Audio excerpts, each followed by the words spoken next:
إن الله وملائكته يصلون على النبي يا أيها الذين آمنوا صلوا عليه وسلموا تسليما.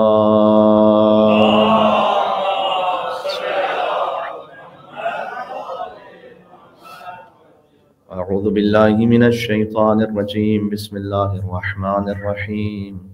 لا حول ولا قوة إلا بالله العلي العظيم. حسبنا الله ونعم الوكيل، نعم المولى ونعم النصير، وبه نستعين، وهو خير ناصر ومعين. والصلاة والسلام على أشرف الأنبياء والمرسلين، حبيب إله العالمين، العبد المرتضى والنبي المجتبى والرسول المصطفى، سيدنا ونبينا وشفيع ذنوبنا وطبيب نفوسنا ومولانا بالقاسم محمد. اللهم صل على محمد وأهل بيته الطيبين الطاهرين المعصومين المظلومين المنتجبين المنتخبين الميامين، سيما بقية الله في الأرضين الذين أذهب عنهم الرجس وطهرهم تطهيرا. صل على محمد وعلى محمد. رحمة الله على محبيهم واللعنة الدائمة على أعدائهم أجمعين. جشن مولا عسکری علیہ السلام ہے تو مولا ہی کے نام سے ہم توسل اختیار کرتے ہیں. بسم اللہ الرحمن الرحیم. یا ابا محمد یا حسن ابن علی ایہا الذکی العسکری یا ابن رسول اللہ یا حجت اللہ علی خلق یا سیدنا و مولانا إنا توجهنا واستشفعنا وتوسلنا بك إلى الله وقدمناك بين يدي حاجاتنا يا وجيها عند الله اشفع لنا عند الله. ایک اور بار یا وجيها عند الله اشفع لنا عند اللہ. جشن نما ایک صلوات بید محمد علیہ وسلم.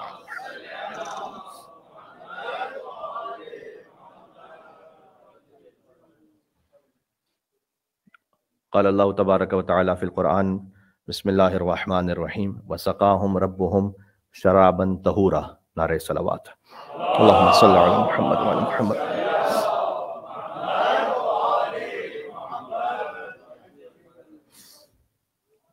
شرابن طہورا کا جام پینے والوں کو 13ویں آفتاب ولایت کی آمد مبارک ہو.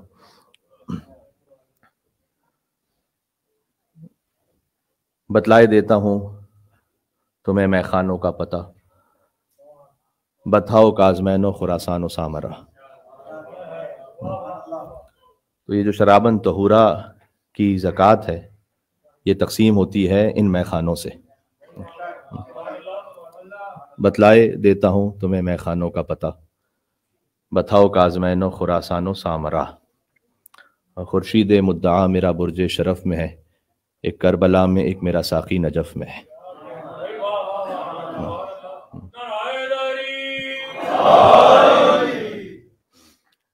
ایک بڑی لطیف تعبیر یہاں پر جناب مشیر لکھنوی صاحب نے استعمال کی، جو مرزا دبیر کے شاگرد ہیں، جن کے یہ مصرے ہیں. خورشید مدعا، مدعا کہتے ہیں آخری مقصود اور انتہا کو. جو میرا آخری مقصود ہے اور آخری انتہا ہے اس کا خورشید وہ کہاں ہے؟ وہ برج شرف میں ہے. یعنی اس کائنات میں شرف کا جو عالی ترین مقام ہے وہاں پر ہے. وہ شرف کا عالی ترین مقام کیا ہے؟ ایک کربلا میں ایک میرا ساقی نجف میں ہے. تو انہوں نے اس برج شرف کو سمجھایا نجف سے کہ جو برج شرف ہے وہ ایک کربلا میں ایک میرا ساقی نجف میں. اور یہ برج شرف بظاہر شاید انہوں نے استفادہ کیا ہو میر انیس کے ان فقروں سے کہ جب ابوالفضل عباس علیہ السلام رخصت ہوئے امام حسین علیہ السلام کے خیمے سے، تو اس وقت میر انیس رحمۃ اللہ علیہ نے 2 فقرے ارشاد فرمائے کہ رخصت ہوئے عباس محمد کے خلف سے اور طالع ہوا خورشید زمیں برج شرف سے۔ تو امام حسین علیہ السلام کا خیمہ ہے وہ اس پوری کائنات کا سب سے عالی ترین مرکز ہے، وہ شرف کا مقام ہے۔ تو اس خیمے کا ایک خورشید ہے، قمر بنی ہاشم، مولا عباس علیہ السلام کا لقب ہے۔ بہرحال تو طالع ہوا خورشید زمیں برج شرف سے۔ اس سے زیادہ آج مجھے شاعری پڑھنی نہیں ہے، بس میں اتنا ہی آپ کی حد تک رکھوں گا، اور اس کے بعد مجھے کچھ اور باتیں آپ کی خدمت میں پیش کرنی ہے۔ لیکن بہرحال جشن کا موقع ہے۔ اب اگر فرض کیجئے کہ کوئی آ کر کسی مومن سے کہے کہ میرے یہاں پر خوشخبری اللہ سبحانہ و تعالیٰ نے بیٹا عطا کیا ہے، اور کے سامنے سے یوں کر کے دیکھے تو کہے گا بھائی میں آپ کو ایک بڑی اچھی خبر سنا رہا ہوں، کم از کم چہرے پہ مسکراہٹ تو ہونی چاہیے۔ تو یہ خود اشارہ ہے اس بات کا کہ جشن فقط سنا نہیں جاتا، جشن تو منایا جاتا ہے۔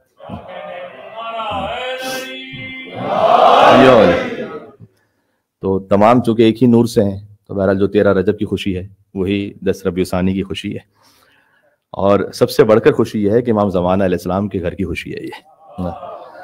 تو خاص ان کے بابا کی آمد کی مبارکباد حضرت حجت دورہ کی خدمت میں پیش کرتے ہوئے بلند تر ایک صلوات بھیجتے محمد علیہ السلام۔ اللہم صلی علی محمد و علی محمد۔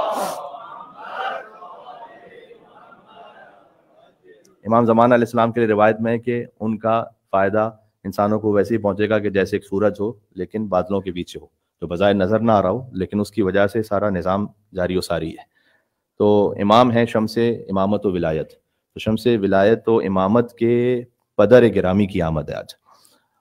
جب امام زمانہ علیہ السلام تشریف لائیں گے تو بچہ بچہ ہمارا مجلس امام حسین کی برکت سے جانتا ہے کہ حضرت عیسیٰ علیہ السلام نماز پڑھیں گے امام زمانہ علیہ السلام کے پیچھے۔ تو اگر حسن عسکری آ جائیں تو امام زمانہ بھی نماز پڑھیں گے حسن عسکری کے پیچھے۔ تو ان امام کی آج ولادت کا جشن ہے، اور ایک مناسبت اور بھی ہے جس کی تفصیل ہو سکتی ہے، لیکن اس مجمع سے میں امید رکھتا ہوں کہ اس تاریخی پس منظر کو جانتا ہے، اور اسی تناظر میں آپ اس جملے کو سماعت فرمائیں گے کہ آج ابن الرضا کی بھی آمد ہے، رضا کے فرزند کی آمد، اس لیے کہ امام رضا علیہ السلام کے بعد امام محمد تقی علیہ السلام، امام علی نقی علیہ السلام، امام حسن عسکری علیہ السلام، سب کو ابن الرضا کہا گیا، اور بعید نہیں ہے کہ حضرت حجت بھی اس بات پر راضی ہوں کہ انہیں بھی ابن الرضا کہہ کے مخاطب کیا جائے۔ اور کی وجہ آپ جانتے ہیں کہ امام رضا علیہ السلام کی ایک ہی اولاد تھی، امام محمد تقی علیہ السلام سے ان کی نسل آگے بڑھی، لہٰذا انہیں ابتر کا تانا دیا جاتا تھا۔ تو بعد کے ائمہ نے اس بات پر فخر محسوس کیا کہ ہمیں ابن الرضا کہہ کے خاص بلاؤ، تو امام حسن عسکری علیہ السلام تک بڑا واضح تھا کہ ابن الرضا کہہ کے یاد کیا جاتا تھا۔ اس کی ایک وجہ تقیہ بھی تھی کہ جب حدیث بیان کرنی ہوتی تھی اور براہ راست نہیں کہہ سکتے تھے کہ حسن عسکری علیہ السلام نے ارشاد فرمایا، تو کہتے تھے ابن الرضا نے کہا۔ جیسے مولا علی علیہ السلام کے بعد حاکم شام کے زمانے میں اور بنی امیہ کے سخت ترین حالات میں ایسا تقیہ رہا کہ اہل بیت علیہ السلام کے ماننے والوں پر ایک وقت وہ بھی آیا کہ وہ یوں نہیں کہہ سکتے تھے قال علی بن ابی طالب علیہ السلام، مولا علی نے فرمایا، تو کہتے تھے ابو زینب نے فرمایا، زینب کے بابا سلام اللہ علیہ انہوں نے فرمایا۔ تو اسی طرح سے ابن الرضا نے فرمایا، یعنی رضا کے بیٹے۔ تو اب امام جواد بھی ہیں، امام علی نقی بھی ہیں، امام حسن عسکری بھی ہیں، اور یہ تین امام وہ ہیں ایک اعتبار سے بڑے مظلوم امام ہیں، اس لیے کہ ان تینوں ائمہ کا مکمل سن و سال وہ 100 سال سے کم ہے، یعنی 3 حجتیں گزر گئیں 100 سال کے اندر اندر۔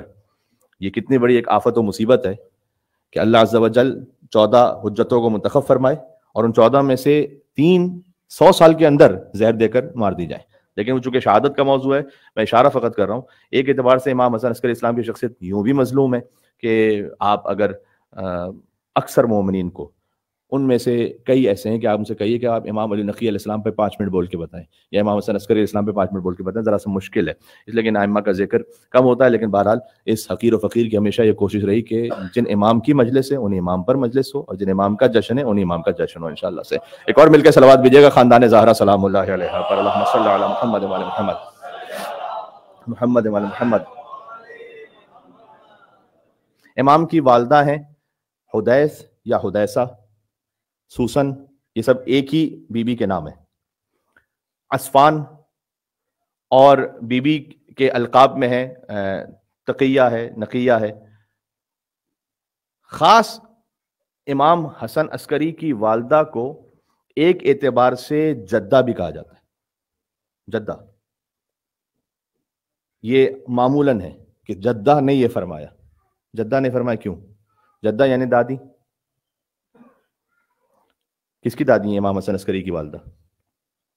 امام زمانہ علیہ السلام کی. تو چونکہ امام زمانہ علیہ السلام کی دادی ہیں امام حسن عسکری علیہ السلام کی والدہ، لہٰذا امام زمانہ کی نسبت سے انہیں جدہ کہا جاتا ہے. یعنی اگر فقط کو جدہ کا، اس کا مطلب یہ امام حسن عسکری کی والدہ، امام زمانہ کی دادی. خود ان کا نام ایک سلیل بھی ہے، یعنی خود اس نام میں یہ پوشیدہ ہے کہ کلینزڈ، یعنی جو تزکیہ شدہ ہو. تو اس کا مطلب یہ ہے کہ امام علی نقی علیہ السلام جن کی زوجہ ہیں بی بی حدیثہ خاتون، انہوں نے خود یہ فرمایا تھا کہ اللہ تعالیٰ نے انہیں ہر آفت سے، ہر شیطانی رچ سے دور رکھا، اس لیے کہ اللہ تعالیٰ نے ان کے بطن کو منتخب فرمایا ایک ایسی حجت کی آمد کے لیے کہ جسے اللہ وہ بیٹا عطا کرے گا جو دنیا کو عدل و انصاف سے ویسے پر کر دے گا جیسے دنیا ظلم و جور سے بھری ہوگی. اب امام حسن عسکری علیہ السلام خود ان کی والدہ کے حوالے سے بہت اہم، خود امام کی امامت کا ایک بڑا کردار رہا ہے.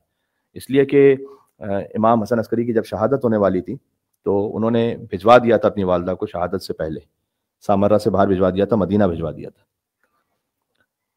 اس لیے کہ امام جانتے تھے کہ جیسے میری شہادت ہوگی تو فوراً یہ تلاش کیا جائے گا کہ اس کے بعد کون بیٹا وہ ہے کہ جو 12واں امام ہے. تو بی بی حدیثہ خاتون کو بھجوا دیا گیا تھا، اور بی بی حدیثہ خاتون وصی قرار پائیں امام حسن عسکری علیہ السلام کی.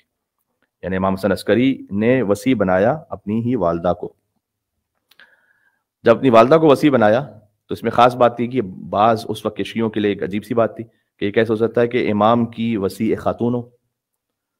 اس پر امام نے عمل کیا تھا چونکہ وہ چھپانا چاہتے تھے حضرت حجت کے اس وجود کو کہ وہ دشمنوں کے سامنے نہ آ پائے. اس لیے کہ امام حسن عسکری اسلام کی ایک بڑی یونیک رسپانسبلٹی ہے یہ کہ 12ویں کا تعارف بھی کروانا ہے لیکن 12ویں کو محفوظ بھی رکھنا ہے. تو 12ویں کا تعارف کروانے کے لیے ضروری ہے کہ لوگوں کے سامنے لے کر آئیں تاکہ پتہ چلے کہ ولادت ہو چکی ہے، اور یہ شبہ نہ رہ جائے کہ پتہ نہیں 12ویں زمین پر آئے یا نہیں آئے، جو کہ شبہ رہا. بہت سارے اہل سنت یہ کہتے ہیں کہ ہم مہدی کو مانتے ہیں ان کی ولادت ہی نہیں ہوئی. تو وہ کیوں کہتے ہیں؟ وہ اس لیے کہتے ہیں کہ امام علیہ السلام نے مخصوص لوگوں کو دکھایا، وہ سب کو نہیں دکھایا، اس لیے کہ 12ویں کو دکھانا بھی ہے تاکہ پتہ چلے کہ امام کی آمد ہوئی ہے، لیکن حفاظت بھی کرنی ہے خلفائے بنی عباس سے. تو یہ دو ایک طرح کی اپوزٹ رسپانسبلٹیز ہیں جو ایک ساتھ امام حسن عسکری علیہ السلام کو نبھانی ہے. تو امام حسن عسکری علیہ السلام کی شہادت کے بعد فوراً دیکھا جائے گا کہ 12ویں کون ہیں، ان کے فرزند کون ہیں. تو وصی کسے بنایا ہے تلاش کرو. حسن عسکری نے وصی کسے بنایا ہوگا؟ تو اگر کسی کو وصی بنایا ہے کہ جو ان کے بیٹے ہیں تو اس کا مطلب یہی امام ہے. اور اگر کسی ایسے کو وصی بنایا ہے کہ جو مثلا امام کو تو وصی نہیں بنایا، یعنی بیٹے کو وصی نہیں بنایا، کسی اور کو وصی بنایا ہے، تو پھر انہیں معلوم ہے کہ وہ بیٹا کہاں ہے. تو امام حسن عسکری علیہ السلام نے اپنی والدہ بی بی حدیثہ خاتون کو وصی بنایا اور انہیں سامرہ سے بھیج دیا باہر. اس پر علماء نے لکھا ہے کہ بالکل یہ وہی کام تھا کہ جو امام جعفر صادق علیہ السلام نے کیا کہ اپنی شہادت کے وقت وصی بنا دیا بی بی حمیدہ بربریہ کو، جو امام جعفر صادق علیہ السلام کی زوجہ ہیں. اس لیے کہ امام موسیٰ کاظم علیہ السلام کا اگر اوپنلی اعلان کرتے امام جعفر صادق علیہ السلام تو ان کے گھر والے ہی کچھ ایسے تھے کہ جو امام موسیٰ کاظم علیہ السلام کو شہید کر دیتے. تو اب سوچئے گا آج ہمارے سامنے جو بڑی آرام سے دینیات کی کتاب میں لکھا ہوتا ہے نا، پہلے امام یہ، دوسرے امام یہ، تیسرے امام یہ، چوتھے امام یہ، اس وقت کے شیعوں کو نہیں معلوم تھا. غیر تو چھوڑ دیں کہ اپنوں کو اتنا آسان نہیں تھا کہ وہ معلوم کریں کہ بالآخر ہیں کون سے امام. یہاں تک کہ ایسے ایسے موقع بھی آئے کہ مہینوں مہینوں کا سفر کیا شیعوں نے اور امام کے چاہنے والوں نے فقط اس بات کو معلوم کرنے کے لیے کہ ان کے بعد امام ہیں کون، ایک سوال پوچھنے کے لیے. مثلا امام جعفر صادق علیہ السلام نے ابو بصیر کو بتا دیا تھا کہ میرے بعد امام ہیں. ایک احتمال یہی ہے جو پورا واقعہ پیش آئے، اس سے لگتا یہ ہے کہ ابو بصیر کو مثلا بتا دیا کہ موسیٰ کاظم میرے بعد امام ہے، لیکن ابو بصیر کو منع کیا کہ کسی کو نہ بتانا. اب ابو بصیر کی موت ہو رہی ہے اور وہ ہے مدینہ سے باہر، اور ابو بصیر نے اپنے بیٹے کو یہ تو بتا دیا ہے کہ جعفر صادق تک امام کون ہے، لیکن ابو بصیر کو یہ خطرہ ہے کہ مجھے جو جعفر صادق علیہ السلام نے بتایا کہ میرے بعد موسیٰ کاظم ہے وہ میرے بیٹے کو کیسے پتا چلے گا. میں اپنے بیٹے کو نہیں بتا سکتا اس لیے کہ امام نے منع کیا. تو ابو بصیر نے خاص اپنے بیٹے کو بھیجا اس بات کو معلوم کرنے کے لیے کہ وہاں مدینہ میں جا کر پوچھنا کہ ابو بصیر یہ میرے بابا دنیا سے جا رہے ہیں، تو جعفر صادق کے بعد امام کون ہے؟ تاکہ کوئی ایک لمحہ بھی ایسا نہ گزرے، تم مجھے آ کر خبر دو، اور اگر اس وقت تک میں زندہ ہوں تو کوئی ایک لمحہ بھی ایسا نہ گزرے کہ دوسرا امام آ چکا ہو اور میں ان پر ایمان نہ رکھتا ہوں تو کہیں جاہلیت کی موت نہ مر جاؤں۔ اس طریقے سے ابو بصیر اپنے بیٹے کے لیے چاہتے تھے کہ وہ جب جا کے معلوم کریں گے تو انشاءاللہ وہاں کے حالات میں انہیں یہ معلوم ہو جائے گا کہ امام جعفر صادق کی اگر شہادت ہو چکی ہے تو امام موسیٰ کاظم امام ہے۔ اب دیکھیں کتنا سخت ہے یہ۔ احمد ابن اسحاق آتے ہیں، اب میں امام حسن عسکری پہ آ جاؤں، وہ قم سے آ رہے ہیں۔ قم کہاں؟ سامرہ کہاں؟ آج بھی آپ بائی بس جائیے تو بڑا مشکل سفر ہے۔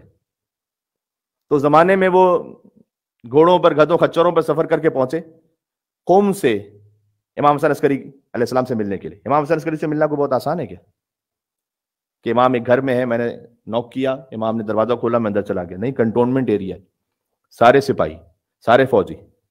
امام بات کیسے کرتے تھے اپنے چاہنے والوں سے؟ سبزی فروش، پھل فروش اور کوئی کام کاج کرنے والے ان کے بھیس میں آتے تھے امام کے پاس، امام کے چاہنے والے گفتگو کرنے کے لیے۔ امام کے گھر کے پاس ایک شخص آواز لگا رہا ہے مثال کے طور پر کہ موسمبی 2 درہم کلو، موسمبی 2 درہم کلو۔ امام نے گھر کی ونڈو کھولی مثلا، اور وہ وہی آوازیں لگا رہا ہے، اسی دوران امام سے گفتگو بھی ہو رہی ہے، اور امام اسی دوران اس کو کچھ خطوط بھی دے دیں۔ کیسے خطوط دیں؟ کچھ مثلا عثمان ابن سعید کے لیے لکھا ہوا ہے کہ ایسا برتن انہوں نے تیار کیا ہوا تھا کہ جس کی 2 لیئرز تھی، اوپر روغن تھا، اندر خط تھے۔ امام نے ایک شخص کو ایک عصا دیا کہ اس کو جا کے عثمان ابن سعید کو دے دینا۔ عثمان ابن سعید امام کے وکیل ہیں بغداد میں، علی ابن مہزیار ہیں اہواز میں، احمد ابن اسحاق قمی ہیں قم میں۔ یہ سارا وکلا کا سسٹم اس لیے ضروری ہے کہ امام جانتے ہیں کہ میرے بعد غیبت کا زمانہ شروع ہونے والا ہے تو ڈائریکٹ لوگ امام کو نہیں دیکھ سکیں گے۔ اس کا مطلب یہ ہے کہ کوئی وکیل ہونا چاہیے کہ جس کے ذریعے سے امام تک وہ پہنچے اور امام سے رابطہ رہے۔ وہ ایک شخص جس کو دیا تھا عصا، کہا عثمان ابن سعید کو جا کے دے دینا۔ کبھی کبھی آپ جاتے ہیں راستے میں تو ایک نیرو ایسی گلی آ جاتی ہے کہ جہاں سے گزرنا مشکل ہو، یا سامنے والا گزر سکے یا آپ گزر سکیں، تو اس طرح سے سامنے ایک سواری میں شخص آیا، یہ شخص جس کو عصا دیا امام نے کہ جا کے دے دینا بس۔ کتنا تسلیم ہونا پڑتا تھا امام کے حکم کے سامنے۔ اس نے کیا کیا کہ اب یہ خچر اس کا آگے نہیں بڑھ رہا تھا تو اس نے اسی عصا سے مارا اس خچر پر تاکہ وہ بڑھا۔ عصا ٹوٹ گیا، اندر سے خط نکلے۔ آپ کو یہ کوئی داستان یا عجیب سی چیز محسوس ہو رہی ہوگی کہ یہ کیا ہو رہا ہے؟ یہ امام حسن عسکری کا زمانہ سنا رہا ہوں میں آپ کو۔ وہ ایک دم گھبرا گیا کہ یہ کیا ہو گیا، جلدی جلدی سے جمع کیا سب کچھ اپنا اہتمام کر کے، بعد میں پہنچا امام حسن عسکری اسلام کے پاس کہ مولا یہ تو مجھ سے ایسا ہو گیا تھا اور اس میں سے تو کچھ خط گر گئے تھے، میں نے جلدی سے جمع کیے۔ امام نے کہا اسی لیے ہم نے تم سے تاکید کی ہوئی ہے کہ چاہے تمہیں کوئی کتنا ہی برا بلا کہے اس کا جواب نہیں تو خاموش رہو۔ ہر بار کوئی اگر سامنے سے میں برا کہہ رہا ہے تو جواب دینا حکمت نہیں، جواب نہ دینا بھی کبھی حکمت ہے۔ بات سمجھ آ رہی ہے؟ میں نے کہا نہیں کہا اللہم صلی علی محمد و علی محمد۔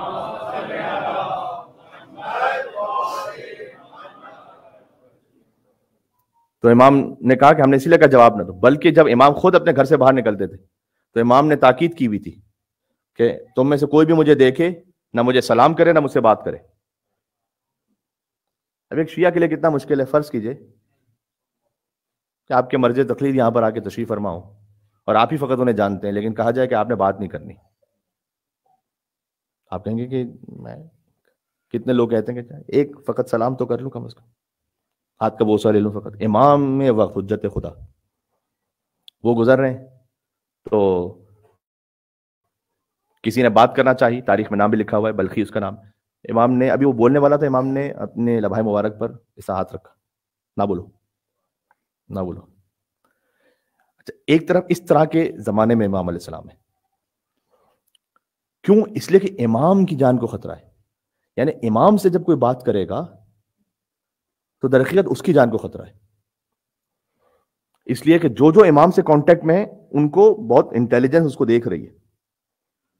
دوسری طرف سے خود عباسی گورنمنٹ جو پوری خلافت کا سلسلہ ہے یہ بہت ویک بھی ہو گئی ہے، اتنی اسٹرانگ نہیں امام حسن عسکری کے زمانے میں۔ تو معتز گزرا ہے، پھر اس کے بعد مہتدی اور اس کے بعد پھر معتمد جس نے امام کو زہر دیا. تو معتز کا تو خود ہی حشر کیا گیا سامرہ میں کہ اس کو برہنہ کر کے اس کے دربار کے صحن میں لا کر اس کو قتل کر کے اس کو دیوار میں چنوا دیا گیا. یعنی یہی حشر ہوا خود اس کے اپنے دربار میں, اپنے کیپٹل میں. تو ترکوں کا بہت زیادہ ہولڈ ہے اور ترک دربار میں داخل ہو چکے ہیں اور ان آفیشلی بہت سارے بیوروکریسی کے معاملات ترک چلا رہے ہیں. تو عباسی خلفاء بھی اتنے زیادہ پاورفل نہیں, لیکن ان کی نظریں امام پر اس لیے ہیں کہ امام کو سامنے رکھ کر سب کو انتظار ہے کہ 12واں کون ہے. تو اب میں انشاءاللہ اپنی بات آپ کو سمجھا سکا. سامرہ کے اندر بڑی سختی ہے, سامرہ سے باہر نکل جائیں شیعوں پر اتنی زیادہ سختی نہیں ہے جیسے کہ پہلے حالات میں. مثلا متوکل کے حالات میں تو بہت زیادہ سختی تھی. مثلا بنی امیہ, بنی عباس کے بہت سارے دور ایسے, مثلا ہارون رشید کے زمانے میں جس طرح سے عباسی گورنمنٹ پاورفل ہے, اس طرح سے اس زمانے میں نہیں ہے. یہ وجہ ہے, آپ اگر ریلیٹ کر پائیں اس بات, یہ وجہ ہے کہ امام علیہ السلام نے کہا کہ اگر تمہاری جان کو خطرہ نہیں ہے اور تقیہ کا کوئی موقع بھی نہیں ہے تو پھر اپنے شیعہ ہونے کا اظہار کرو. مولا کیسے اظہار کرے؟ کہ 5 علامتیں ہیں, دائیں ہاتھ میں انگشتری پہنو. علامات المؤمن خمسن, یہ حدیث امام حسن عسکری کی ہے. زیارت الاربعین, جاؤ 40 پر, جو کہ وہ خطرہ نہیں رہا پہلا والا. اچھا, اس میں سے ہر ایک کا ایک کوڈ ہے. یہ کیوں امام نے کہا ہے کہ شیعوں کی علامت ہے صلاۃ 51 وزیارت الاربعین وتعفیر الجبین وتختم بالیمین والجہر بسم اللہ الرحمن الرحیم. یہ 5 علامتیں. یہ 5 علامتیں کیا ہیں شیعوں کی؟ کہ انگشتری دائیں ہاتھ میں پہنو, سب سے پہلے ترتیب سے, جیسے ترتیب میں امام نے کہا 51 رکعت نماز پڑھو. اس میں کیا کوڈ ہے؟ کیوں کہنا چاہ رہے امام کہ تم یہ کرو؟ جس میں سے 17 رکعت مستحب ہے, 34 رکعت 17 رکعت واجب ہے, 34 رکعت مستحب ہے. کیوں کہنا چاہ رہے امام؟ اس لیے کہ شیعوں پر ایک الزام یہ کہ سنت رسول کو یہ فالو نہیں کرتے. کہ تم فرض کے ساتھ سنت بھی پڑھو تاکہ تم سے یہ الزام دھل جائے کہ شیعہ ہی تو اصل اہل سنت ہے.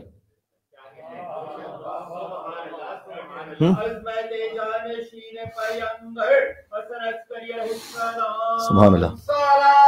اللہم صلی علی محمد وعلی محمد.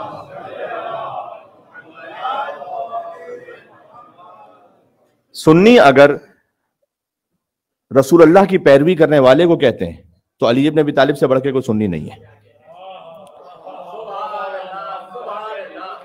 اور شیعہ اگر علی سے محبت کرنے والے کو کہتے ہیں تو محمد مصطفیٰ سے بڑھ کے کوئی شیعہ نہیں ہے.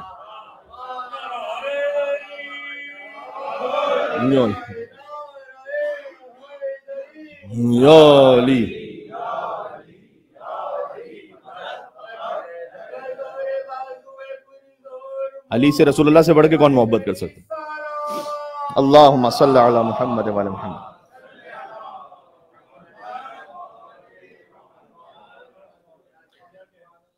تو یہ جو 5 علامت امام حسن عسکری علیہ السلام نے بیان فرمائی ہیں, ان میں سے ہر ایک میں ایک رمز ہے.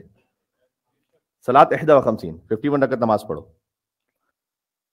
وزیارت الاربعین 40 پر جاؤ. اس سے امام حسن عسکری السلام نے بھی سمجھایا 40 کسی امام کا نہیں ہے سوائے امام حسین علیہ السلام کے. آپ دیکھیے, نہ کوئی 40 کی مجلس ہوتی ہے کسی امام کی, نہ کوئی 40 کی مخصوص زیارت ہے. اس سے یہ بات بھی سمجھ میں آ جاتی ہے کہ ہمارے بعض وہ محترم احباب کہ جو 21 رمضان کی مناسبت سے مولا علیہ السلام کا 10واں کرنا چاہتے ہیں عید کے دن, تو عید کے دن اگر کوئی امام حسین علیہ السلام کے مصائب پڑھے تو اس میں نہ صرف کہ کوئی حرج نہیں ہے بلکہ ممدوح بات ہے, اس لیے کہ خود عید کے دن امام حسین علیہ السلام کی زیارت پہ جانا مستحب ہے, مخصوصی ہے امام. لیکن 10واں کہنا مولا علی کا نہیں. یہ وہ چیز ہے کہ جو ہم نے خود سے شروع کی ہوئی, اس لیے کہ جب 40 ہی نہیں ہے تو پھر 10واں 20واں 30واں کیسے ہو گیا؟ اب مولا علی کا وہ جو 10واں کہتے ہیں وہ 40 تو نہیں مناتے مولا علی کا. 21 رمضان پر اگر 40 منائیں گے مولا علی کا تو 21 شوال پر 30 دن ہو گئے, اور 10 دن اور بڑھائیے تو یکم ذی القعدہ بی بی معصومہ کم کی ولادت ہے. 40 منائیں گے کہ ولادت کا جشن منائیں گے؟ اس سے ایک اور بڑی مثال دے دوں, اگر آپ اس طرح سے 40 منانے لگیں گے تو 3 جمادی ثانی بی بی کی شہادت ہے. جمادی ثانی کے بعد ہے رجب, 3 رجب اور اس کے بعد 13 رجب, بی بی فاطمہ کا 40 ہے.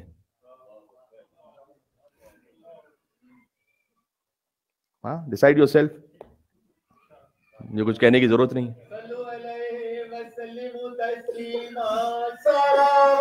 اللہم صلی علی محمد و علی محمد.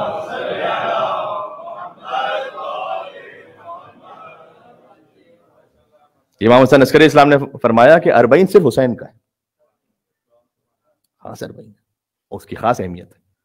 تو میں نے کہا کہ ہر علامت میں ایک رمز ہے. پھر امام نے کہا وَالتَّخَتُّمْ بِالْيَمِينِ وَالتَّعَفُّرُ بِالْجَبِينِ, خاک پہ سجدہ کرنا بہت واضح ہے کہ خاک پر سجدہ کرنا یہ علامت بن گئی مومن کی. البتہ یہ کہ حضور مکرم نے ارشاد فرمایا تھا جو بخاری میں حدیث ہے کہ جو الارض مسجدا وطہورا, اللہ تعالیٰ نے میرے لیے زمین کو سجدہ کرنے کی جگہ قرار دیا ہے, لیکن یہ خاص ایک علامت ہے. تو امام نے کہا اس علامت کا اظہار کرو اگر تم ایسے حالات میں ہو کہ جہاں پر تمہاری جان مال عزت آبرو کو خطرہ نہیں ہے, تو یہ مومن کی علامت ہے. اس کے بعد دائیں ہاتھ میں انگشتری پہننا. اگر آپ نے دائیں ہاتھ میں انگشتری نہیں پہنی تو اس کے لیے عادت بنائیے عقیقہ فیروزے کی, اس لیے کہ سحر و جادو, بری نگاہ, اس سے بھی بچنے کے لیے انتہائی مؤثر ہے. اور سحر و جادو کی بہرحال ایک حقیقت ہے, بری نگاہ کی ایک حقیقت ہے. تو سادہ سا طریقہ دائیں ہاتھ میں عقیق کی انگوٹھی پہننا, وہ عقیق کے جس نے پتھروں میں سب سے پہلے مولا علی کی ولایت کی گواہی دی, اس لیے یہ عقیق کی انگوٹھی پہننا مستحب ہے. وہ دائیں ہاتھ. دائیں ہاتھ میں کیوں؟ یہ امام حسن عسکری اسلام کس راز کی طرف اشارہ کرنا چاہ رہے ہیں؟ اس لیے کہ جب صفین میں جنگ صفین ایک موقع ایسا آیا کہ اب حکمیت سے فیصلہ ہونا ہے, یعنی ایک نمائندہ مولا علیہ السلام کے لشکر سے ہوگا, ایک معاویہ کے لشکر سے. مولا علیہ السلام نے سب سے پہلے مالک اشتر کو متعین کیا. انہوں نے کہا کہ جناب یہ تو آپ ہی کا ہے, ہم نہیں مانیں گے, یہ نیوٹرل فیصلہ نہیں کریں گے. اچھا یہ کوئی نہیں پوچھنے کے لیے تیار کہ عمرو ابن عاص کہاں سے؟ مولا علی اتنے مظلوم تھے, اس لیے تو مولا علی نے فرمایا ہے کہ میں چاہتا ہوں کہ اپنے 10 دے دوں, اس کا 1 لے لوں وہاں سے لشکر میں, کیونکہ وہ اپنے امام باطل پر پابند ہے, تم اپنے امام برحق پر شک کرتے ہو. تو امام نے مالک اشتر کو متعین فرمایا. اچھا مالک اشتر نہ صحیح تو پھر ابن عباس. کرنے ابن عباس بھی بالکل آپ ہی کی سائڈ پر ہے. تو امام نے کہا کہ بس پہ تمہارے حوالے جسے کرنا چاہو کر لو. اب جب تم نہیں کرنا ہے تو ابو موسیٰ اشعری. اب ابو موسیٰ اشعری, کچھ لوگ ہوتے ہیں کہ جو سمجھتے اپنے آپ کو بہت کچھ ہے لیکن ہوتے 0/0 ہے, نہ سر ہے نہ پیر ہے, باقی سب خیر ہے. جشن ہے تو پھر تھوڑا سا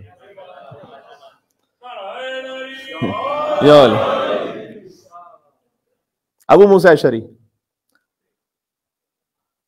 اب صفین میں کبھی مولانا نے توفیق دی تو میں پڑھوں گا آپ کی خدمت میں تفصیل سے. اس میں ہوا کیا؟ ابو موسیٰ اشعری نے آ کر یہ کہا کہ عمرو ابن عاص نے کہا دیکھو ایسا کرے, معاویہ اور علی ان کے درمیان ہے نا مسئلہ, تم آ کر اعلان کر دو کہ علی معزول, میں آ کے اعلان کر دیتا ہوں کہ معاویہ معزول, پھر کوئی اور انتخاب کر دیتے ہیں. ہاں ٹھیک ہے, ایسا صحیح لگ رہا ہے, یہ مسئلہ ان دونوں کے درمیان ہے, ٹھیک ہے. تو عمرو ابن عاص نے کہا کہ ماشاءاللہ آپ بزرگ ہیں, تشریف لے جائیں, ماشاءاللہ ماشاءاللہ. اب وہ سینہ چوڑا کرتے ہوئے کہ مجھے بزرگی کے اعتبار سے ایک بڑا اعزاز دیا جا رہا ہے, پہلے آپ تشریف لے جائیے. میں علی کے لشکر میں ہوتے ہوئے اعلان کرتا ہوں کہ میں نے علی بن ابی طالب کو معزول کر دیا خلافت کے حق سے. یہ کہہ کے اترے عمرو بن عاص, اور میں معاویہ کے لشکر میں ہوتے ہوئے امیر شام ہی کو خلافت کے لیے متعین کرتا ہوں. تو وہ ابو موسیٰ اشعری نیچے چیختے رہ گئے, ارے بھائی ہمارے تو اتنا شور بلوا, بس ختم. علی کے نمائندے نے معزول کر دیا, معاویہ کے نمائندے نے باقی رکھا. تو اس وقت عمرو ابن عاص نے اعلان کیسے کیا تھا؟ یہ میں امام حسن عسکری پہ بات کر رہا ہوں تو یہ ساری بات کیوں کر رہا ہوں میں؟ دائیں ہاتھ میں اس کے پہلے انگشتری تھی, کس کے؟ عمرو ابن عاص کے. اس نے اس طرح سے بلا تشبیہ یوں نکالا انگوٹھی کو, کہ جیسے میں نے اس انگوٹھی کو اپنے دائیں ہاتھ سے نکالا ہے, میں نے اسی طرح سے علی بن ابی طالب کو حق خلافت سے نکال دیا. اس کے بعد اپنے باہنے ہاتھ میں انگوٹھی پہنی, اور جس طرح سے میں نے اپنے باہنے ہاتھ میں انگوٹھی پہنی ہے ویسے ہی میں نے معاویہ ابن ابی سفیان کو خلافت کے لیے متعین کر دیا. یہ کیوں تھا؟ دیکھیں لوگ ویژولز کو یاد رکھتے خالی جملوں کو نہیں. یہ رسول اللہ نے کیوں غدیر میں بلند کیا تھا من کنت مولا فہذا علی.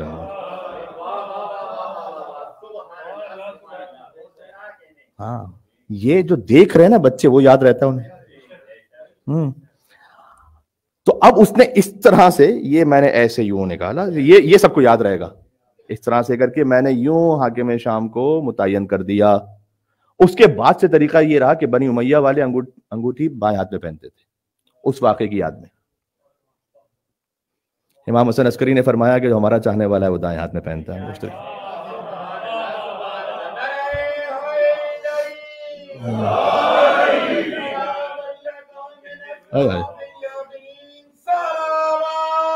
اللہم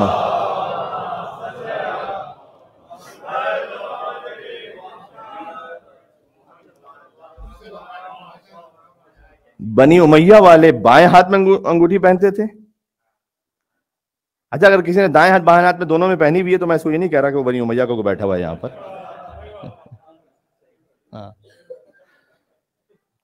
کبھی کبھی بعض مومنین نے بائیں ہاتھ میں بھی پہنی بھی ہوتی لیکن دائیں ہاتھ میں بھی پہنے اس کے بعد بائیں ہاتھ میں پہن لیا جائے تو کوئی حرج نہیں رہتا, اس لیے کہ وہ ایک علامت پوری ہو گئی.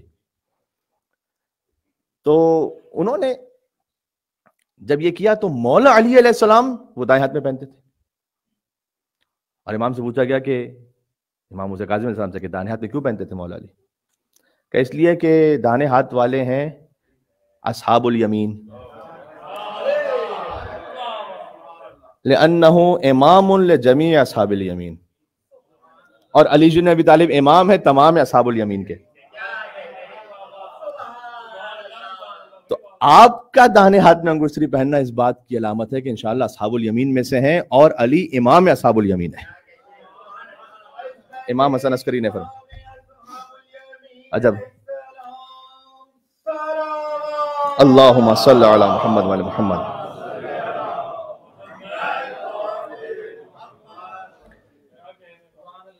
یہ واضح ہو رہا ہے کہ امام حسن عسکری علیہ السلام کیوں فرما رہے ہیں کہ داہنے ہاتھ میں انگشتری پہننا مومن کی علامت میں سے. یہ حدیث امام حسن عسکری علیہ السلام کی تھوڑی سی تشریح کر رہا ہوں میں. تو امام علیہ السلام نے یوں کہا کہ اب حالات ایسے ہیں, یعنی ایک زمانہ ایسا آیا کہ اہل بیت علیہ السلام کے چاہنے والوں نے انہی کے حکم سے داہنے ہاتھ میں انگشتری پہننا چھوڑ دی تھی, اس لیے کہ یہی ایک علامت بن گئی تھی کہ جس کے داہنے ہاتھ میں انگشتری, اس کا مطلب یہ ہے کہ وہ مولا علی کا چاہنے والا ہے.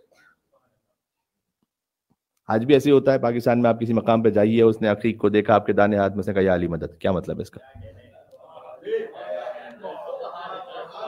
آج تک علامت ہے. تو یہ امام حسن عسکری اسلام بتلا کے گئے. اچھا امام علیہ السلام تو اب دین بھی پہنچانا ہے, جان و مال کی حفاظت بھی کرنی ہے. تو میں نے کیا کہا, امام کہتے ہیں مجھ سے ڈائریکٹ نہیں بات کرو.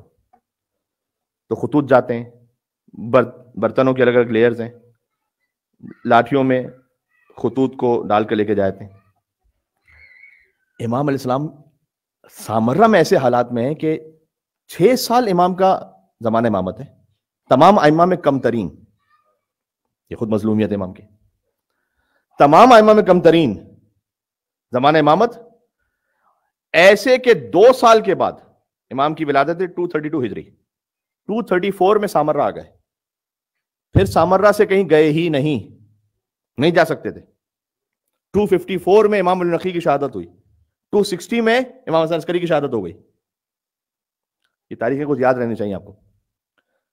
تو امام کی ٹوٹل جو ظاہری زندگی اس وقت ہے 28 ایئرس, 28 میں سے 26 گزرے سامرہ میں. واحد امام جو حج پہ نہیں جا سکے.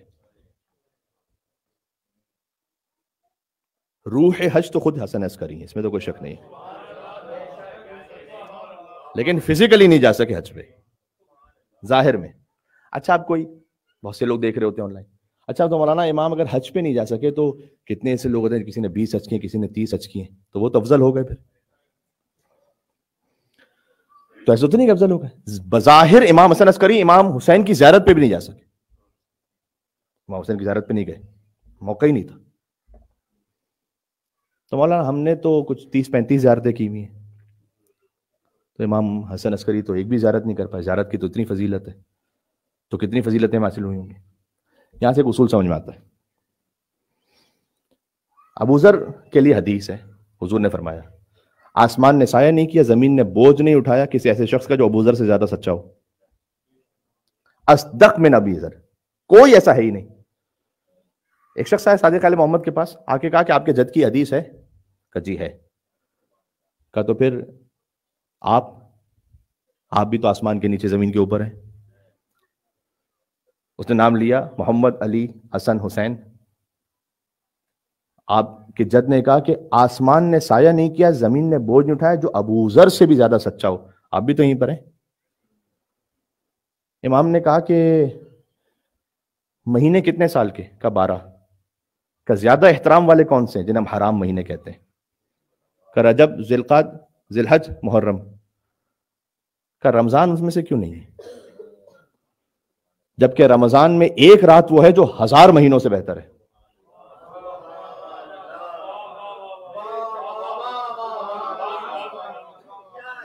امام نے کہا کہ یہ جو احترام والے مہینے بتلائے گئے ہیں یہ اس شب قدر کے مہینے کے علاوہ ہیں, اس کا معاملہ جدا ہے.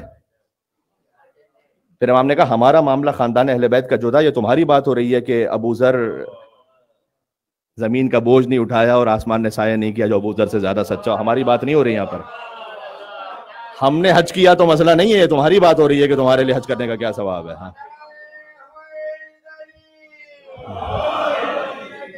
امامت سمجھ میں آ رہی ہے؟ اللہم صلی علی محمد وعلی محمد. امامت کو اعمال پہ نہیں تولیے گا. امامت کا تعلق اعمال سے نہیں ہے, ظاہری اعمال سے. ان کا وہ جو کسی کی فضیلت بیان ہو رہی ہے وہ اس مرحلے کے بعد ہے. تو حسن عسکری علیہ السلام, اب میں بات کو سمیٹ رہا ہوں, اس سے زیادہ تفصیل میں جانے کا وقت نہیں. تو میں نے 2-3 باتیں کہیں. ایک یہ کہ امام پر ایک بڑی ذمہ داری ہے کہ 12ویں کا تعارف بھی کروائیں, 12ویں کو چھپائیں بھی. تو کچھ لوگوں کو دکھایا, کچھ کو نہیں دکھایا. احمد ابن اسحاق, وہ جملہ کہہ رہا تھا پورا کر دوں, وہ آ رہے ہیں, اللہ اکبر, قم سے آئے صرف یہ پوچھنے کے لیے مولا حسن عسکری آپ کے بعد امام کون ہے. سامرا پہنچے, امام نے کہا رکو. گئے اندر, حجرے سے باہر آئے. احمد ابن اسحاق کہتے ہیں والا عاتقی ہی غلام, ایک 3 سال کا بچہ گود میں تھا. کہا یہ امام ہے میرے بعد. احمد ابن اسحاق نے کہا کہ چہرہ 14ویں کی رات کی طرح چمک رہا, نور ظاہر ہو رہا. میرے دل میں اتنا زیادہ جلالت اور ابوہت بیٹھ گئی کہ میں بس دیکھ کر جانے لگا. امام نے ایک جملہ کہا, حسن عسکری علیہ السلام نے کہا اے احمد ابن اسحاق, اگر تمہارے دل میں ہم اہل بیت کی وہ خاص محبت نہ ہوتی نا تو میں کبھی نہ دکھاتا اپنے بیٹے کو تمہیں. احمد ابن اسحاق باہر نکلے, کہتے ہیں میرے دل میں ایک سوال تھا وہ تو بھول ہی گیا امام سے کرنا, کہ کیا ان سے بھی کوئی علامت ظاہر ہو سکتی ہے خود امام زمانہ سے. کاش پوچھ لیتا. اگلے دن پھر کسی بہانے سے آئے امام کے پاس بیٹھے کہ مولا وہ امام لے کر آئے, میں دیکھنا چاہتا ہوں, زیارت کرنا چاہتا ہوں. پھر امام لے کر آئے. کہ میرے دل میں خیال آ رہا ہے کہ اب میں ان سے پوچھوں کہ اس بچے نے فصیح عربی میں بولنا شروع کیا, انا بقیت اللہ العظم والمنتقم من اعدائہ.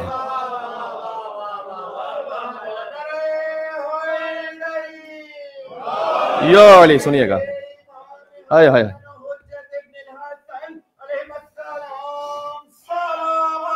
اللہم صلی علی محمد وعلی محمد. بات ایک مرحلے تک جا رہی ہے. اس کے بعد امام نے کہا کہ جب روشن نشانی سامنے آ گئی ہو تب شک نہیں کرنا. یہاں پر ایک لفظ بڑا قیمتی ہے.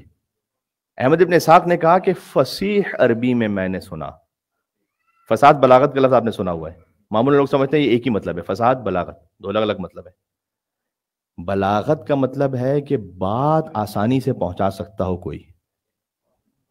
فصاحت کا مطلب ہے جو الفاظ استعمال ہو رہے ہیں وہ واضح ہوں, ایک ایک لفظ کلیئرٹی کے ساتھ ہو.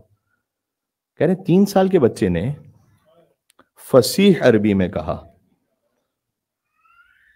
2 سال کا 3 سال کا بچہ بات کرتا ہے تو ہمیں اچھا لگتا ہے ہمیں بڑا، اس لیے کہ وہ اپنی معصومیت میں، انوسینس میں ایک دوسرے انداز سے بول رہا ہوتا ہے۔ امام زمانہ کا معاملہ یہ نہیں تھا، کلیئرٹی تھی ایک ایک لفظ میں۔ انا بقیت اللہ العظم، 3 سال کا بچہ بول رہا ہے، والمنتقم من اعدائے، ہائے ہائے۔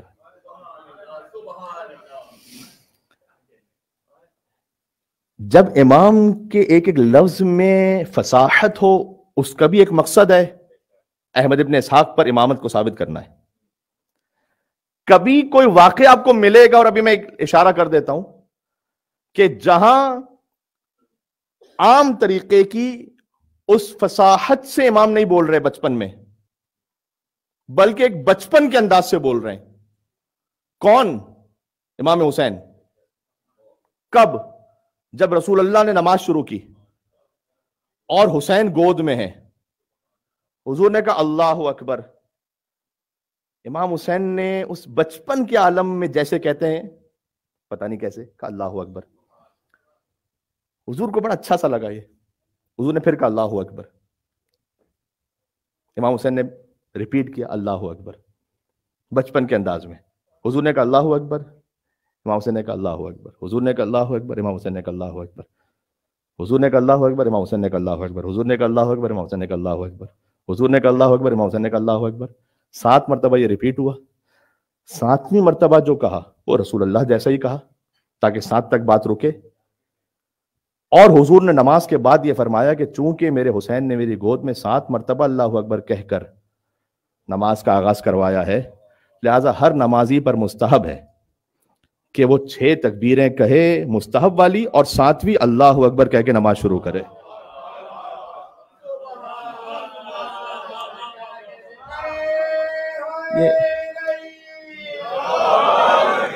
ہائے ہائے، ان کی معصومیتیں بھی نا وہ دین کا حصہ بن جاتی ہیں۔ ہائے ہائے، اللہم صل۔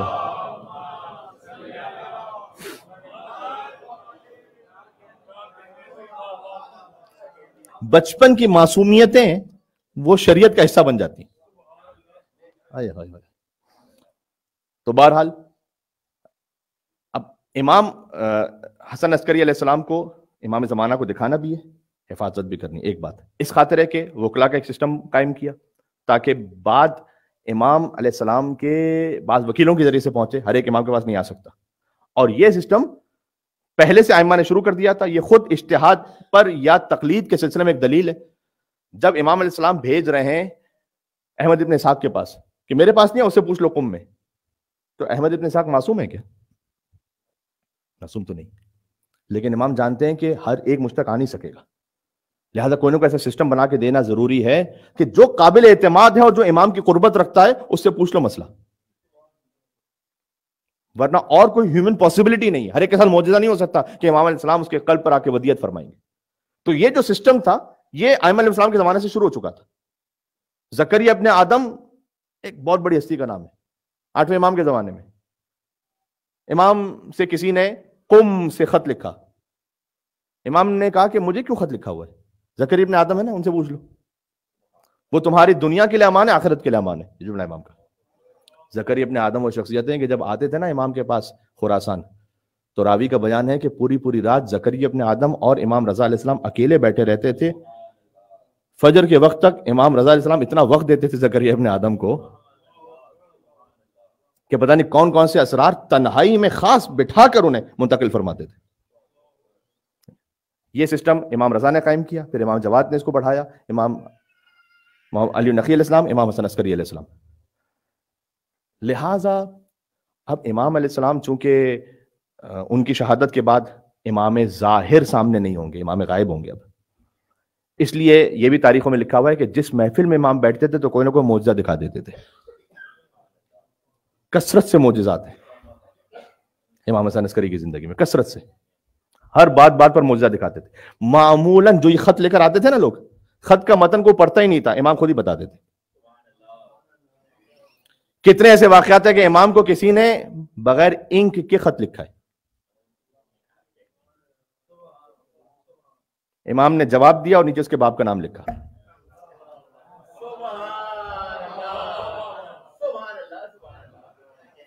امام علیہ السلام کہنا چاہتے تھے کہ ہم یہ بھی جانتے ہیں کہ تم نے لکھا کیا ہے، یہ بھی جانتے ہیں کہ تمہاری نسل کیا ہے، کہاں سے تمہاری آمد ہے. اور وہ اس قابل تھا تو امام علیہ السلام نے اس کے والد کا بھی ذکر کر دیا نیچے، خالی نام لکھا بس.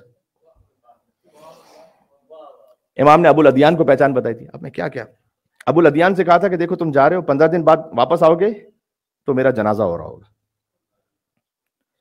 تمہیں تمہارے اس علاقے والوں نے کچھ خط دیے ہوں گے تو آنا. امام زمانہ کو دکھایا نہیں ابھی ابو الادیان کو، مصلحت میں نہیں تھا، کہ آنا اور ان خطوں کو پیش کرنا، جو خط دیکھے بغیر بتائے وہ امام ہوگا. تو وہ جعفر بن علی النخی کے پاس پہنچے. اب میں کذاب یا طواب کی بحث کو اس وقت نہ چھیڑوں تو بہتر ہے، پھر کبھی اور صحیح. وہ پہنچے اور کہا خط میں کیا لکھا ہوا ہے؟ کہا کیا میں کوئی عالم الغیب ہوں جو تمہیں بتاؤں گا؟ کہا اچھا انہوں نے کچھ درہم و دینار بھی دیے، کہ لاؤ میرے حوالے کرو. کہا نہیں، امام حسن عسکری ہمیں بتاتے تھے کہ کتنے اس میں. کہ میں تو غیب کا علم نہیں رکھتا. کہ ٹھیک ہے اٹھے. بتایا کسی نے کہ ایک اور بھی بچہ ہے، 5 سال کے تھے امام زمانہ. امام زمانہ کے پاس پہنچے، امام نے خط کا متن تو بتایا، اس کے بعد کہا کہ 1000 دینار ہیں تمہارے پاس، جس میں سے 990 انہوں نے دیے ہوئے ہیں، ایکچولی تھے 1000 جس میں سے 990 ان کے ہیں، 10 تم نے استعمال کیے، اس کے بعد 10 اپنے ڈال دیے. آپ حجت خدا یہ لیں. یہی طریقہ تھا امام زمانہ اسلام کے اس وقت امامت کو اسٹیبلش کرنے کا اور اس طرح سے آگے بڑھانے کا، یہی طریقہ تھا. Last but not the least, امام کے اس لیے خطوط بھی بہت ہیں امام حسن عسکری کے، کیونکہ خط لکھتے تھے، تو اس لیے لیٹرز کے لیٹرز امام کی تاریخوں میں لکھے ہوئے، لیٹرز کے لیٹرز. ایک تفسیر ہے کہ جو منسوب امام حسن عسکری سے. دیکھیں ہر کتاب کے بارے میں یہ تو ہے کہ کون سی روایت صحیح ہم تک پہنچی، کن راویوں کے ساتھ پہنچی، اس پر تو تحقیق ہے. ہم نے تو اپنی کسی بھی کتاب کو صحیح نہیں کہا سوائے قرآن کے. جنہوں نے صحیح کہا وہ پچھتا رہے ہیں اب.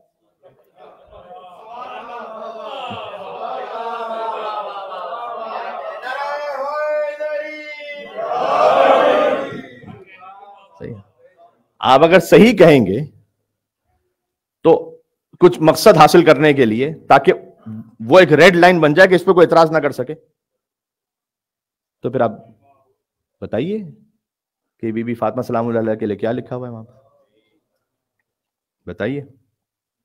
ہماری مرتبہ جب میڈیا پہ گفتگو ہو رہی تھی تو جب ایک صاحب نے اعتراض کیا کہ آپ نے یہ تفسیر کی روایت کیوں پڑھی، اور ہم نے حوالہ دیا تھا جلال الدین سیوطی جو اہل سنت عالم ان کی تفسیر در المنصور کا، تو چونکہ وہ چپ ہو گئے وہاں پر، آگے بحث بڑھائی نہیں. ورنہ مجھے یہ احتمال تھا کہ شاید یہ کہا جاتا کہ تفسیر در المنصور تو کون سی ہمارے یہاں پر کوئی ایسی معتبر تفسیر ہے، وہ تو ہے ہی نہیں، کیونکہ فوراً سے کہہ دیتے ہیں. تو پھر یہی گنجائش رہ جاتی تھی کہ اچھا ٹھیک ہے پھر بخاری پہ بات کرتے ہیں کہ پھر وہاں بی بی فاطمہ کے لیے کیا لکھا ہوا ہے، بات کر لیتے ہیں.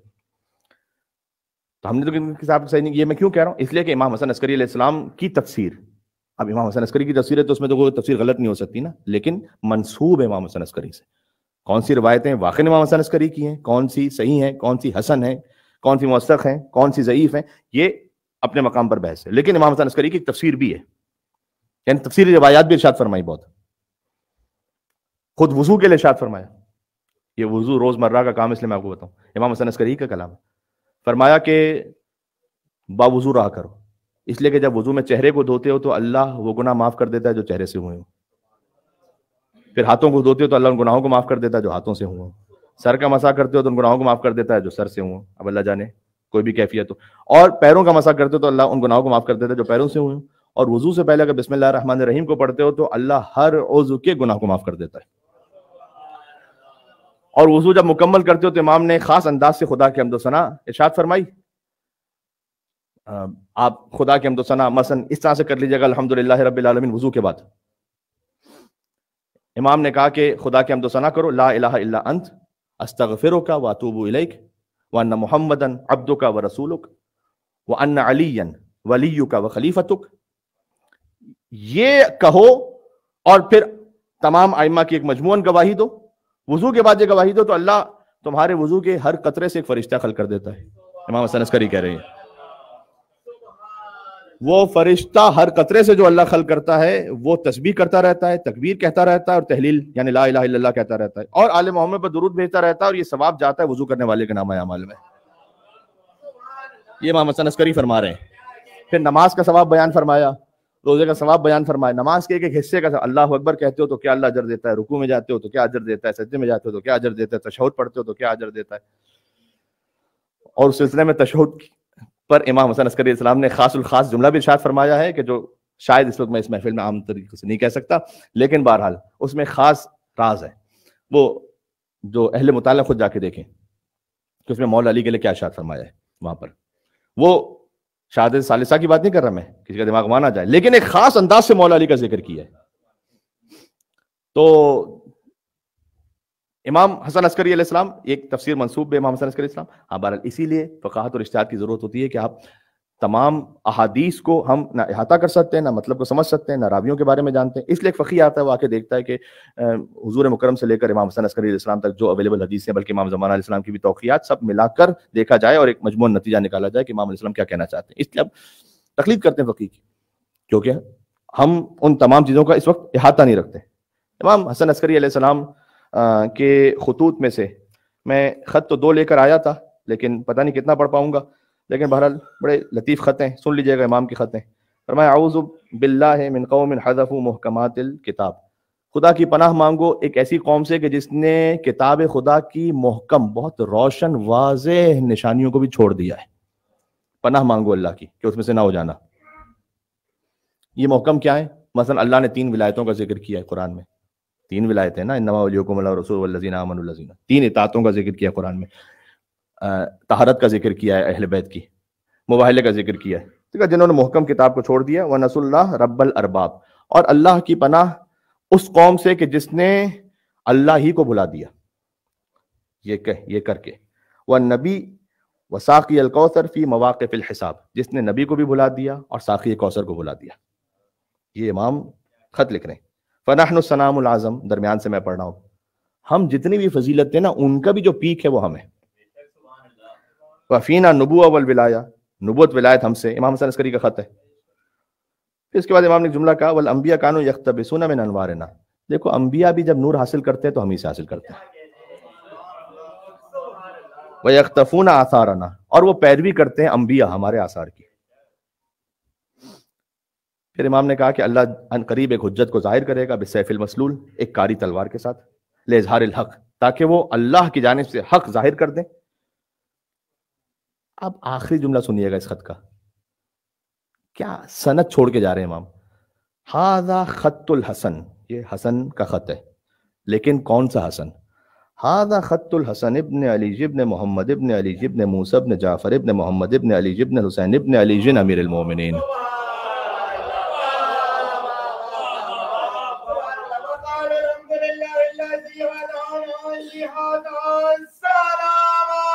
اللہم صلی علی محمد وعلی محمد.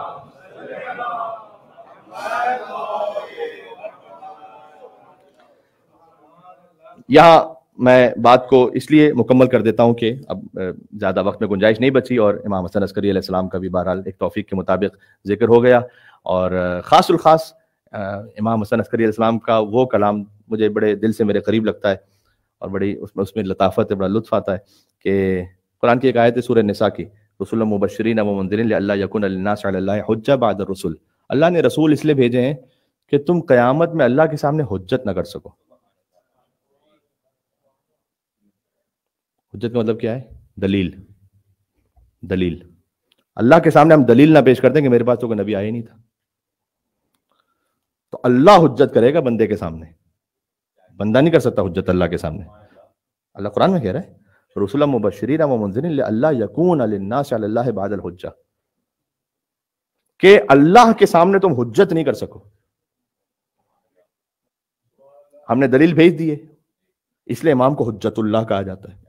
اللہ پر دلیل, اللہ کی معرفت کا دروازہ.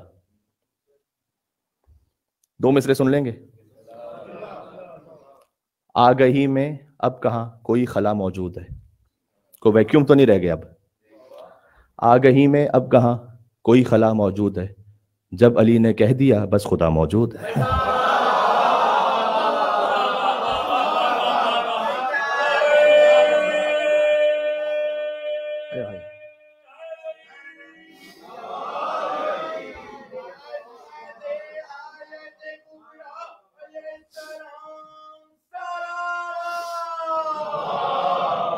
سبحان اللہ۔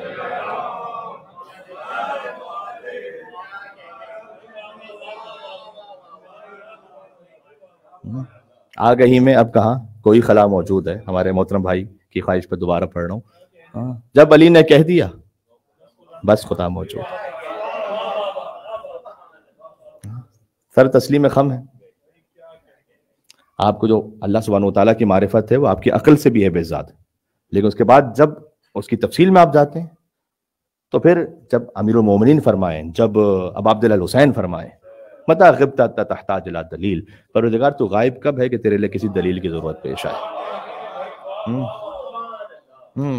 یہ ابا عبداللہ الحسین علیہ السلام فرمائیں دعا عرفان، متى غبت حتى تحتاج الى دلیل، غائب کب ہے تو، یہ دعا عرفہ سے پڑھ رہا ہوں، حتى تحتاج الى دلیل، دلیل اللہ کے لیے چاہیے اب ہم جیسوں کو، جن کی معرفت اللہ سبحانہ وتعالیٰ سے بلا فصل ہے، ان کو دلیل کو اللہ کی الگ سے تھوڑی چاہیے۔ وہ کس سے معرفت حاصل، کس ذریعے سے معرفت حاصل کریں اللہ کی، جب وہ خود ہی نور اول ہے، کس ذریعے سے معرفت حاصل کریں، سب تو ان کے بعد ہے نا، تو متا غبتا، تو غائب کب ہے، بات واضح ہو رہی ہے، آپ چل رہے ہیں میرے ساتھ ساتھ، حتی تحتاج الی دلیل، کہ تیرے لیے کسی دلیل کی ضرورت ہو، تو اس لیے امام کیا ہے، حجت اللہ۔ کاش بات پہنچا سکوں، مولا حسن عسکری کے جشن میں آپ ہیں، مولا نے فرمایا کہ نحن حجت اللہ علی خلق، ہم اللہ کی حجت ہے تم پر، وجدتنا فاطمہ حجت اللہ علینا، ہماری جدہ فاطمہ الزہرا ہم پر حجت ہے اللہ کی جانب سے، اوئے ہوئے ہوئے، ہم پر حجت ہے، مل کے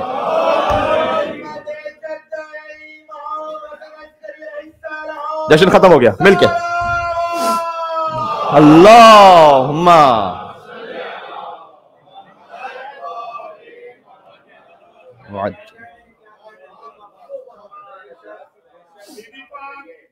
سیدہ طاہرہ سلام اللہ علیہ کی ذات پہ آنکھیں جھکا کے بلند تر صلوات اللہ۔